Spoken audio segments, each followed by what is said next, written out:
Good day, and thank you so much for taking the time to view our Rio Salado North Shore Plan video. This is a presentation that mirrors the public meeting from March 24th, 2026, and this is an exciting opportunity that we have to introduce a pretty significant planning effort that will lead hopefully into construction documents and then some improvements in the coming years. The goal today really is to introduce you to the team, provide some key background that has led us to this effort, and then really provide an opportunity for the Holly Street and Dig teams to walk through some initial opportunities to hear about what is planned, but also for us to gain some valuable input as we look at moving forward. Next slide, please. So I want to start, as we do with any project, with some key background. Next slide, please. For us and the Rio Salado, that starts with the 2018 Rio Salado and Beach Park Master Plan. Fortunately, we've got some of the same team that's working on this project were the ones that delivered an amazing plan for the Rio Salado and Beach Park vision. The plan really looked at understanding that the Rio Salado is almost 25 years old at that point within Tempe is currently developed, was looking at the next 25 to 30 years. How is it that we could really establish a vision where we could make some improvements to provide a great opportunity recreationally and a space for Tempeans and even the region to be proud. That plan was really focused on some key guiding principles of increasing shade, being economically and environmentally sustainable, and also providing key opportunities to be balanced in our approach for active and passive recreational opportunities, but also the ways that we balanced out everyday uses and special events. The plan provided some key implementation strategies, identified funding around programming, and then some development of park spaces, which really ties well into the effort that we have. And then finally, the master plan gave us the concept of activity zones that help really coalesce the larger 135-acre park space around the Rio Salado into really unique spaces, but with some overall continuity. And as you'll see on the next slide, we have 10 different activity zones. Next slide, please. The Rio Salado is broken up in about 135 acres, broken up into 10 different activity zones, 6 on the north side and 4 on the south. There is some redundancy just in labeling on the east side, so there appears to be more than 10 here. We're going to be focused on those 3 areas on the north side of the town lake, from the James Elmore Bridge on the west over to the Marina on the east. And as a team, when we were given the plan, there was so many great opportunities. We really looked at opportunities to take some underdeveloped spaces and implement them with the potential that was identified within the master plan. And we really landed on these 3 continuous areas that provided really diverse opportunities and a chance really to engage in providing some significant improvements. Next slide, please. And then just the final piece of background before turning it over to Diane and team.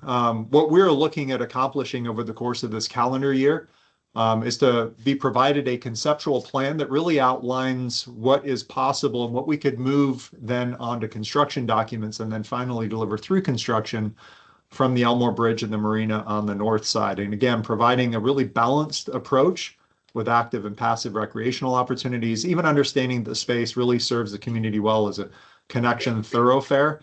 We want to do that in conjunction with public input, but also in alignment with those guiding principles from the master plan. And with that, I'm excited to allow the team a chance to introduce themselves and then really talk through where we're headed with this first outreach opportunity. Diane? Thank you, Craig. We're excited to be here working on this next phase of our work on the northwest portion of Tempe Town Lake. So what are we here to do today and as the project unfolds? We're here as designers to help the City of Tempe reimagine the North Shore at Tempe Town Lake. And the key word here is to help reimagine, because this is a public process and your input is vital to getting this right. You are here as stakeholders to share your stories and to participate. And just like in the overall master plan, a lot was gained by this interactive process and feedback from the community. So today's agenda begins with a quick introduction We are a group of architects and landscape architects specializing in public spaces. Generally speaking, our decades of experience focuses on places of gathering, places of recreation, places of learning, and places in the public realm. So we're here today along with our colleagues online, but also will be present tonight to have one-on-one conversations as well as deliver a very similar presentation to the group that's at the TCA this evening. So just a quick background to build off of Craig's quick background. As many of you know, the Rio Salado is the lifeline of our time here in the Valley. Many centuries ago, this was an established, at least geologically speaking, established riverbed that gathered water during times of floods, that also fed the canal system that allowed life and industry to thrive within our beautiful desert environment. So fast forward to about 2018, this represents the master plan that was put together to look at sustainability, recreation, economic development, ecology, all the different forces that we have available to us or that are present to sculpt and create a sustainable place within our desert environment. And so this master plan represents activity zones, but it also represents connectivity and preservation and strategies for bringing this space into the future. So the activity zones were less of an effort to cordon off public participation and behaviors, let's say, but more of a strategy to say, what are the landforms present given the constraints and opportunities that are there, and how might we best enjoy them and protect them at the same time? So you can see the 10 zones that Craig mentioned, and also begin to see what we're talking about today, which is the North Shore. This is about the level that we left off at, given the landforms and the many constraints that are seen and unseen, like infrastructure above grade and below grade, and where the trails are going. You can see that we began to imagine different activities and different uses within those kind of narrow zones and wider zones, and zones even that interact with transportation right alongside the 202 Red Mountain Freeway. So I'm going to turn it over to Brandon. He's going to share what some of those more detailed constraints and opportunities look like. Perfect. Thank you, Diane. Brendan Sobiak, landscape architect and principal with Dig Studio. As Craig mentioned at the beginning, the intent of this is to produce a concept plan that starts to allow this project to move towards CDs. And with that comes a more detailed look specifically at this zone. I won't get into all the finite details, but just an overview of what we began to look at and what will influence which programs and what activities can go where. The first is ownership, where much of the land is owned by City of Tempe, but there are significant ADOT right-of-ways, Union Pacific Railroad, that will interact with the park and have influence on what can be placed where. Next slide.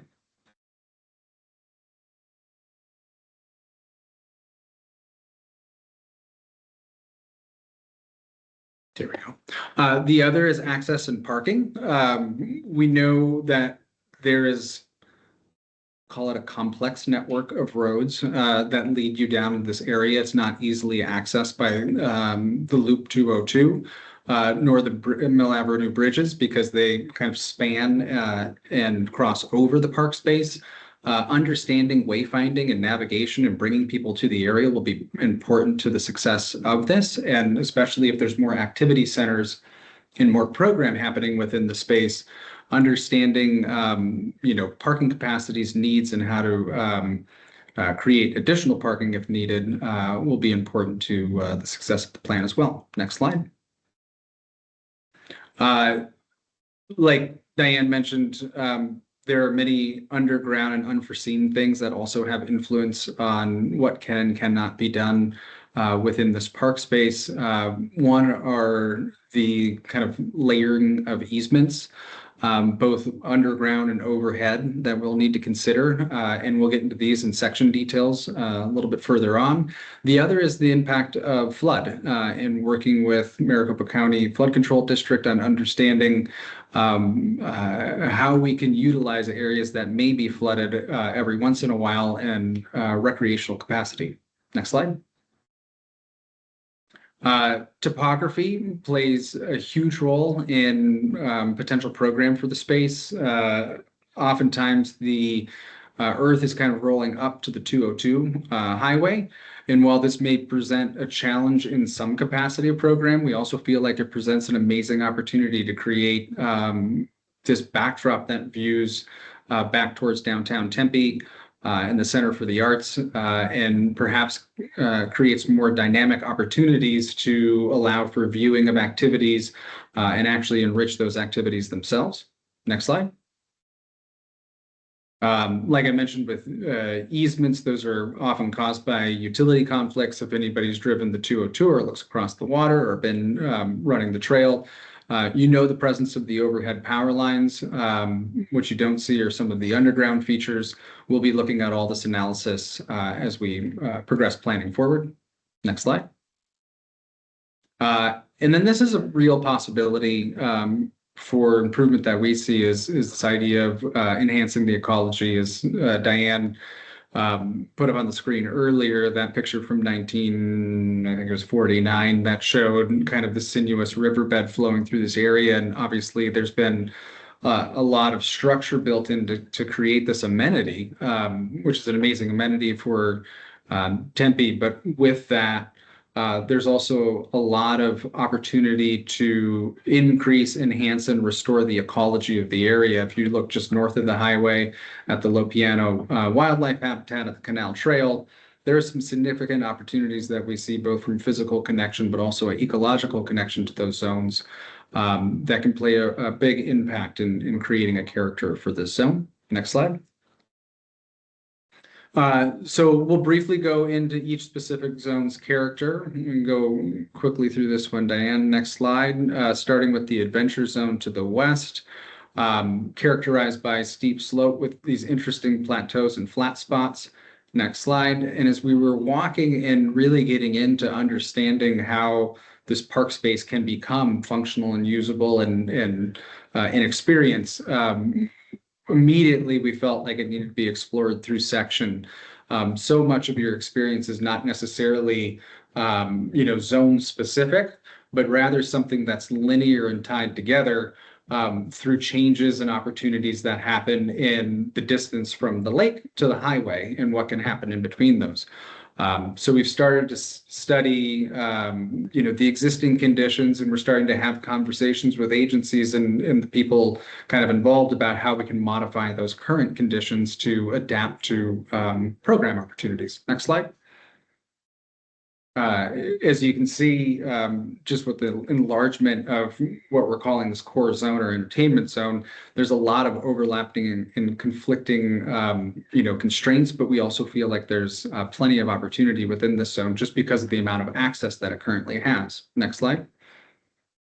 You can see through the sections, I think these illustrate clearly the dynamics of existing infrastructure, both above and below ground, the presence of the power lines, but also the opportunities that some significant architecture, whether it be the rail bridge, the Mill Avenue bridges, provide in terms of either shade or art enhancement or other opportunities like that, as well as existing parking. Next slide. And finally, the athletic zone, which is the easternmost part of the study area, which ties over to the Marina, is really the most compressed. Next slide. But in that compression, we feel like there's a significant opportunity to enhance this idea of viewing both back to the city, but also to any activities that may occur kind of on the lower level. There's also this amazing opportunity and portal really to another world. As you can cross underneath the 202 into the open space. And thank you, Diane, for showing that and plan. And so we show these studies just so we can start to put together a frame of reference for the types of things and activities that can essentially fit within each of these zones. And so we'll be marrying up the technical side of kind of the constraints with the vision side of the programs that the community and you all feel like are appropriate. And it's our job to understand visually how those actually lay out and can do so successfully. Next.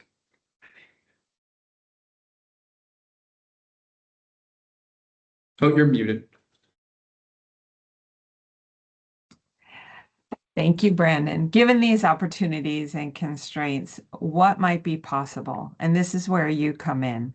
We're going to share with you some ideas and examples from around the country that begin to show how a linear park comes together under different circumstances.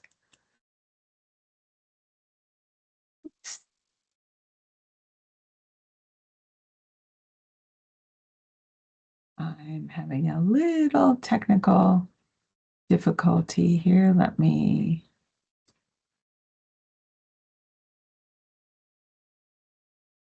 come back. Okay. So one of the first examples that we looked at was the Chicago River Walk by Ross Barney Architects in Chicago.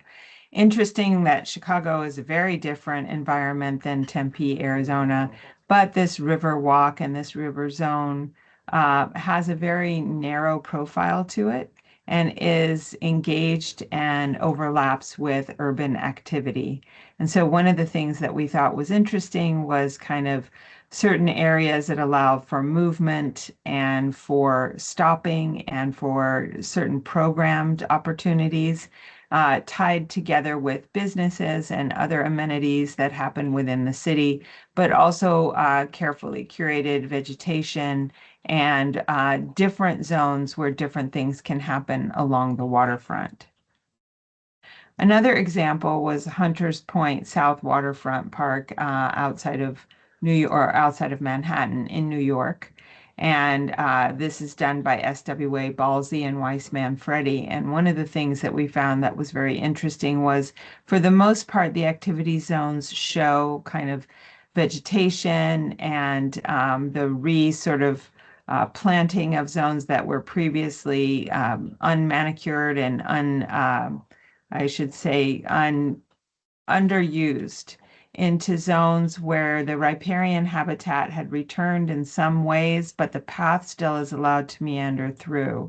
There's gardening zones here, and most importantly, the multimodal forms of transportation, whether it be pedestrian transportation or bicycling, were separate to maintain kind of a good distance for safety and speed and just the ability to do different things along the path. The other thing that was significant here were there certain architectural gestures that might sort of interact with and float above and alongside of the water. Just a very few small gestures that give an identity and a sense of whimsy and a way to kind of connect the waterfront with viewers and those there for various activities. Another important part of this project is the view from this area back toward the city. And as most of you who have ever visited the North Shore can imagine, that when you're on that side of Tempe Town Lake and you look back at the buildings and sunset, you see quite a nice skyline of your city. And finally, the Goods Line by Aspect Studios. And Choff, CHROFI, I'll give them credit. I believe actually this is a project in Australia. But what was significant about this to us was how narrow some of the features were, and the idea of creating kind of a pathway that undulates, that goes in and out of different features along the way, and a heavily vegetated edge that separates kind of a more industrial and residential use with the recreational use of the walkway itself. And finally, Shelby Farms Park, and this is in Tennessee, by James Cornerfield and Marlon Blackwell. And this has significantly more vegetation and land mass than those other examples. And it shows kind of a meandering pathway and different connections to other pathways, and again, then the roads. But this also shows the investment in pavilions and structures kind of along the pathway where activities can happen as a complement indoors to outdoor activities, which in this case included a very ambitious series of play structures and gathering spaces along the river. Now, one thing that's important to note when we show these precedents is that these are all of and for the places where they're built and they're designed. And so we want to just give you an idea of what was done with the spirit of each individual place in mind, so that when we begin to put together some ideas for Tempe, we dive deep into the things that we love the most about our desert environment and the cities in the greater Phoenix metropolitan area, and try to build a space where many things can happen at the same time as preserving the nature that already exists there. So a few thought starters as we begin the broader dialogue to hear from you and create a plan that is unique and perfectly suits this area. So Craig, what are the next steps? Thank you very much, Diane and Brandon. Next slide, please. Some of the things that we're working on over the course of the next year. Immediately, we have public survey open. So if you happen to be watching this between March 24th and April 12th of 2026, we do have a public survey that directly relates to this portion of the public outreach process. We also do want to mention that we have 3 council members that are part of a Tempe City Council subcommittee on the revitalization of the Tempe Town Lake, led by Councilmember Nikki Amberg. That next meeting will be April 20th at City Hall, where we'll discuss this project as well as some initial public survey responses. And then we'd anticipate having a second round before the summer break. So we'd anticipate hopefully before the end of May that we'll have another opportunity to circle back up with the community with some additional opportunities to provide some input.